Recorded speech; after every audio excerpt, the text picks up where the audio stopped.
Inokism's difficult because you can understand where he was coming from. And Inoki, I think, saw um, he was kind of put off by guys like Keiji Muto um, right from the outset and right from that sort of Three Musketeers period, because he saw someone in Muto, someone that was very influenced by his time in America. And he wasn't a big fan of the Americanization of Japanese wrestling. And so his take was, he didn't want matches where people would stall. He didn't want matches where people would taunt to the crowd. He didn't want matches that started with a lockup. He would want something that was more aggressive. And then he kind of saw at the same time, Pride was booming, Pancrase was doing well, whatever.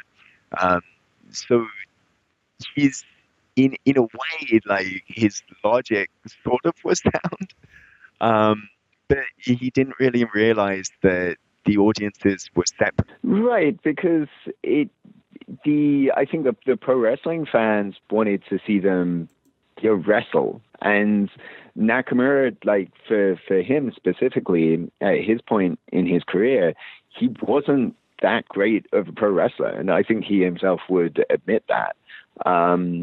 And he was kind of rushed into this exhibition match with Fujita, and then went straight to the LA dojo to basically train MMA. So I think the pro wrestling fans didn't really view him as one of theirs.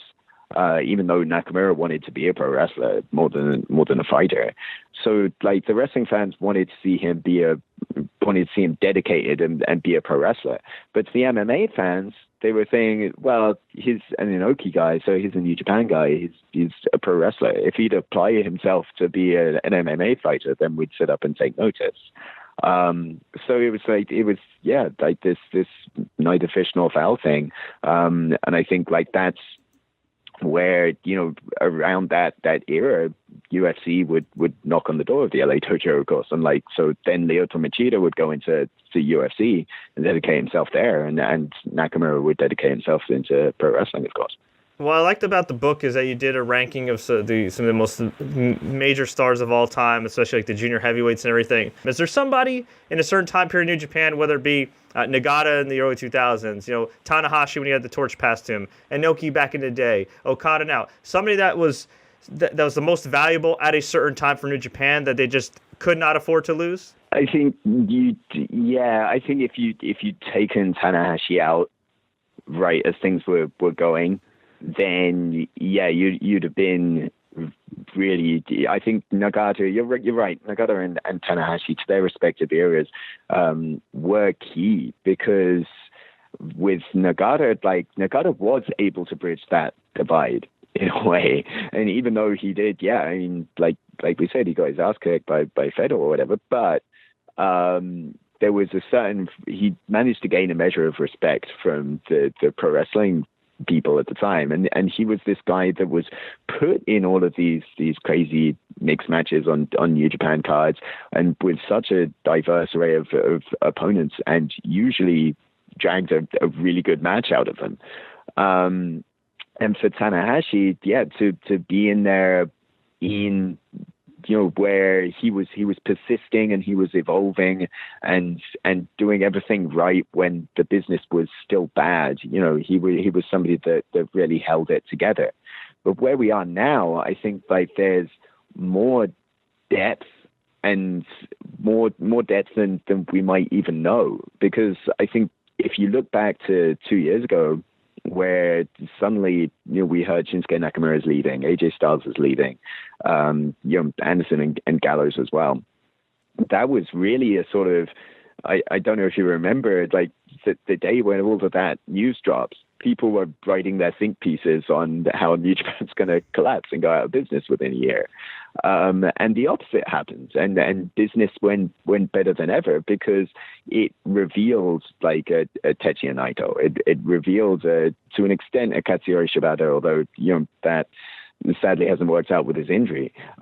It certainly revealed, like, a Kenny Omega, who is I think if there was a person right now that you would say on the New Japan roster that's indispensable, then I would say Kenny Omega, because he's, you know, in the space of the last couple of years, done far more than AJ Styles could have done, or perhaps even Prince Devitt could have done, in that same position as like the foreign ace in charge of the Bullet Club. And Chris, I don't know if you remember this, just a couple years ago too, was when those guys left, there was a legit debate of whether or not Kenny Omega could fill AJ Styles' spot. And it seems silly in retrospect, but at the time, even though Kenny was a great wrestler and is still a great wrestler, you know, there were legitimate questions, and I think he's unbelievably over-delivered since then. Yeah, I mean, I think that the people that knew Kenny knew that he would step up, because, you know, he's this guy that, you know, I think that the key thing for Kenny is that he was media friendly here, you know, and as somebody that has spent, you know, a good chunk of his career in Japan, I think that the Japanese fans were familiar with him, that he's able to speak Japanese and talk to the Japanese media here, even though his promos would tend to make you think that wasn't the case. But that's like a key thing, because he can go out and talk to a Tokyo Sports, he can go out and talk to a Riti Pro Wrestling, whatever, and get the word out that way. I think like the people that really knew Kenny knew that he was going to do well, but yeah, I mean, to the extent that he has, you know, and it's I don't know, it's easy to be sort of caught in a wind tunnel when you're on, especially for following pro wrestling on social media. You kind of have people around you with similar thoughts to you. But yeah, it always feels like Kenny's the biggest star, you know, not just in New Japan, but like I think he's the biggest figure in pro wrestling at large right now. Because yeah, he managed to take the ball, run with it, and kind of show not just how good he is in ring, but how much of an everyman he is, and how sort of you know, likable a personality he has outside the ring as well.